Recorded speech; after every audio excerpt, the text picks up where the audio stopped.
Pokoke kula suwun sing ngaji teng mriki pas maknane niku serius nggih karena lafaz-lafaz sing teng tafsir nggih itu tidak mengikat.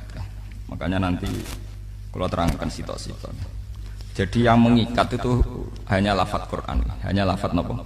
Quran. Kalau tafsir itu tidak mengikat kecuali ada bukti hadis mutawatir atau ijma'nya ulama yang memastikan makna itu demikian ya, makna itu napa?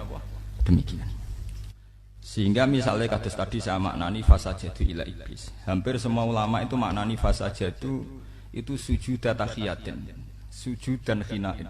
Itu hampir semua ulama syariat seluruh dunia, mulai ulama riyen ngantos sak mangke. Asal waras tau sinau. Itu mesti maknani itu sujud dan tahiyatin atau sujud dan khinain. Hanya diluk ini kayak film-film Cina, hanya napa? Membungkuk. Karena kalau sujud sampai watul jabhah alal ardi kata sujud fi sholat itu ndak kebayang diberikan selain Allah Subhanahu wa taala. Sehingga ulama sing waras bola-balik itu ndak akan maknani sujud kayak sujud fi sholat. Paham nggih? Niki perlu kula peringataken karena nggih sekarang tuh sudah ngawur masal sinau ora gelem fatwa wae repot. Jadi dia ngiranya itu Nabi Adam disuruh sujud apa malaikat disuruh sujud ke Adam kayak sujudnya sujud sholat itu tidak akan terjadi karena sujud yang kayak demikian khusus lillahi ta'ala. Sehingga di bab riddah ketika orang diluk niat sujud ning manusa iku murtad, tapi nak orang niat sekedar diluk orang murtad. Misalnya kowe hormat ning sang saka, hormat kepada bendera merah putih, itu ya tidak sampai murtad dan tidak kafir. Meskipun kamu niat menghormati sang nopo saka. Tapi kalau sujud kahayati sholat, sujud yang kayak watul jabhah alal ardi, meskipun tidak punya niat menghormati makhluk kayak menghormati Allah, tetap hukumnya murtad. Paham? Karena itu spesialis khususan lillahi ta'ala. Makanya Imam Suyuti di beberapa ayat-ayat sebelumnya tiap kata fasajadu sujud dan tahiyatin lawat ujabatin alal ardi. Karena sudah sering sekarang nggak dijelaskan. Tapi kan masalahnya kulo eling, paham ya? Nah, sampean mungkin selalu. Ya intinya sampean punya guru yang tidak punya problem ingatan. Sebetulnya itu ilmu standar, tapi tetap saja kalau sampean nggak diperingatkan, sampean cari nanti di surat Baqarah di juz 8 itu kan diulang-ulang. Dan Imam Suyuti selalu bilang sujud tahiyatin, lawat ujabatin alal ardi. Paham? Kalau masalahnya itu, karena makna ini punya pengaruh. Kalau masalahnya itu hanya sujud yang diluk saja, atau kayak film-film Cina itu hanya hormat gitu. Ketika iblis menentang, tentu iblis itu salah. Wong kon ngono kok ora gelem. Paham ya? Tapi nambok maknani sujud kok sujudnya manusa, sing bener iblis. Mulane sekarang banyak di kampus aliran pendukung iblis. Bahwa iblis, lho nggih betul. Zaman era Cak Nur itu sudah bikin guyonan, apalagi sekarang anak-anak. Tapi dulu zaman Cak Nur itu hanya guyonan. Kalau sekarang itu anak-anak mahasiswa serius. Iblis itu makhluk terbaik. Dia punya tauhid paling murni, sehingga dia menolak disuruh sujud pada Nabi Adam.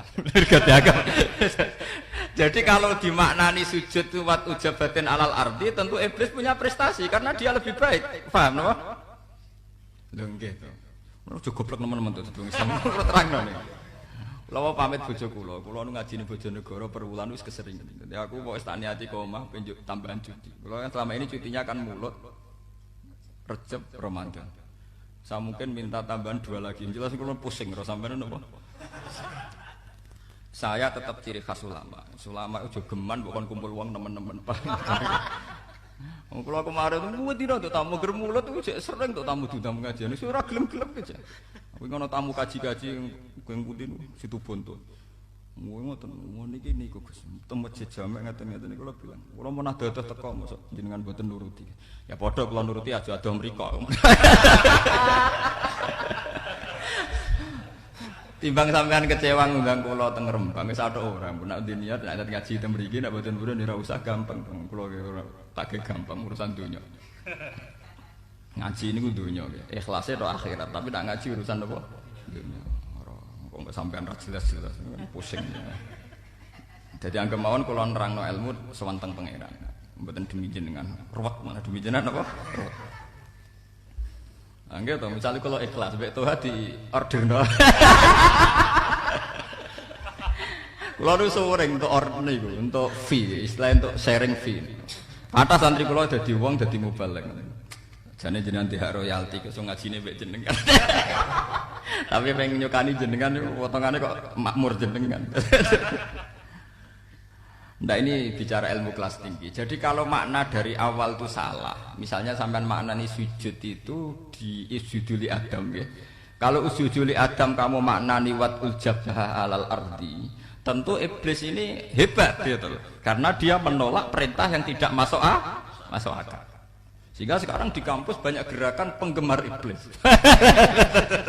Dianggap iblis itu tauhidnya lebih rasional karena menolak sujud pada makhluk. Paham ya? Jadi ini punya efek makna itu, Pak. Makanya saya tadi ulang-ulang fasa jadu mongko podo memberi penghormatan. Paham ya? Mungkin makna saya itu tidak populer tapi benar. Timbang maknanya jenengan populer tapi salah. Paham ya? Jadi ini sampai nanti cari di beberapa tafsir termasuk tafsir Jalalain sendiri di bab-bab awal itu mesti fasa jadu ila iblis sujuda tahiyatin wan khinain lawat ujabatin alal ardi. Paham ini kalau terangkan. Terus pengandian kedua, pengandian maksudnya podo raro Imam Suyuti dhewe ya raro, makanya saya tadi tak mukadimai, tafsir itu tidak mengikat, karena sing roh dhewe ya ora ana sing roh, tuh kejadiannya zaman dhisik, Nabi Adam mbek Hawa mbek iblis sing roh sapa, podo raro, makanya Imam Suyuti dhewe ya raro. Makanya saya itu pernah dibantah, Gus jenengan jadi kiai ora sopan sering kritik Imam Suyuti. Nak padha ra roe tetep ae padha tepak-tepakan. Nah urusan paham. Makanya tafsir itu tidak mengikat. Ya cuma timbang sampean nafsiri dhewe kan malah ra roh karepe. Tetep anut ulama. Kedua itu mungkin maksudnya sujud itu ya wat ujabatin alal ardi. Wat ujabatin alal ardi. Bener-bener sujud kayak kita sholat.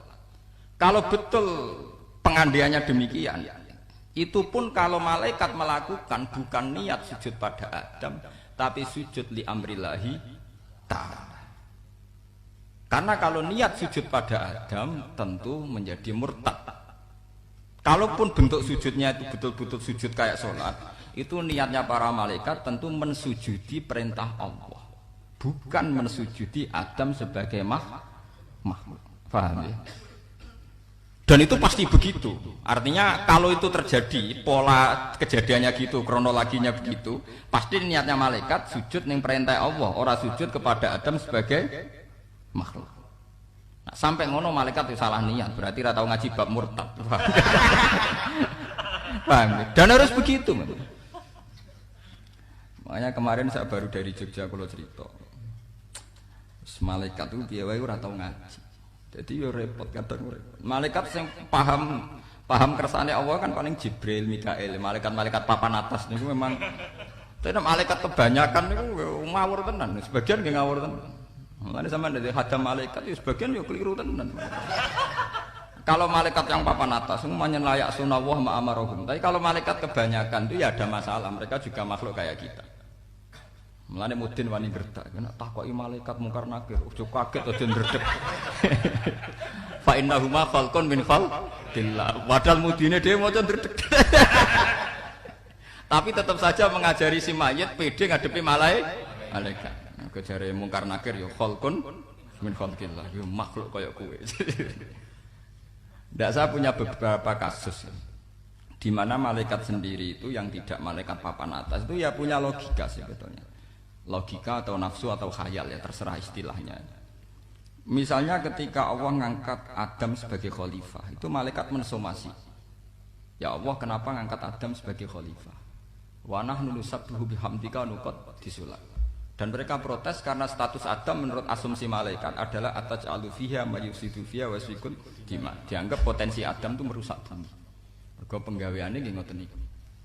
Ya saiki ya fakta memang Bani Adam yasfikut dima tenan dino perang nganggo bom macam-macam. Ya memang yasfikut dima.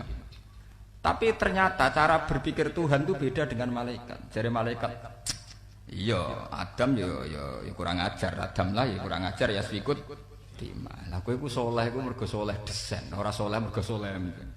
Kowe ku tak desain gak di nafsu. Dadi saleh iku saleh desainan. Ora saleh mergo kowe duwe mental saleh. Umpama kowe tak kei elemen sing ana ning Adam, rupa-rupane nafsu, paling kok ya mesum. Lha wae iki cerita.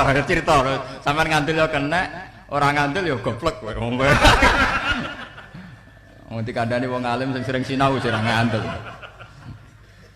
Sak ngawur-ngawure kula itu bacaannya banyak. Paham bacaannya banyak. Sak pinter-pintere sampean tetep sitok ilmune sitok.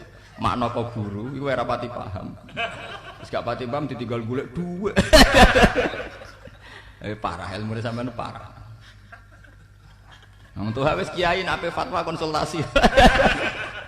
Gak ngono ya menyesatkan tenan.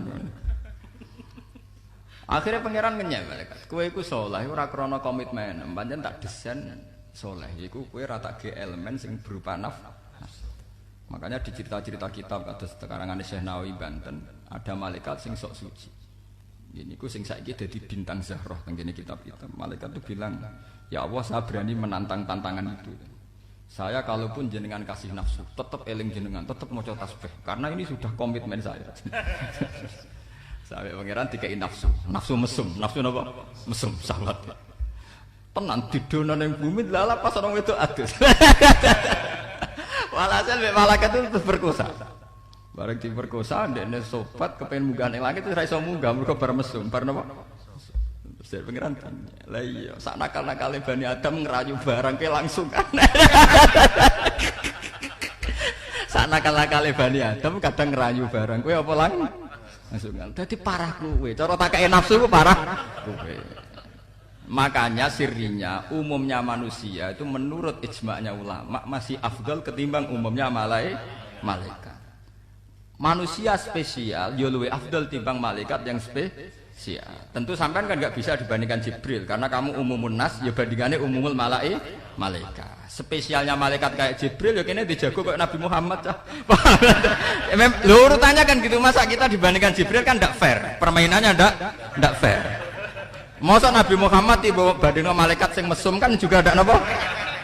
Ndak fair. Memang makanya ulama kalau mentakwil kan umumul malaikat itu bandingannya dengan umumun nas dan khususiatul malaikat kayak Jibril Mikail bandingannya ya khususiatun nas. Jadi misalnya malaikat dijago Jibril ku dijago Nabi Muhammad.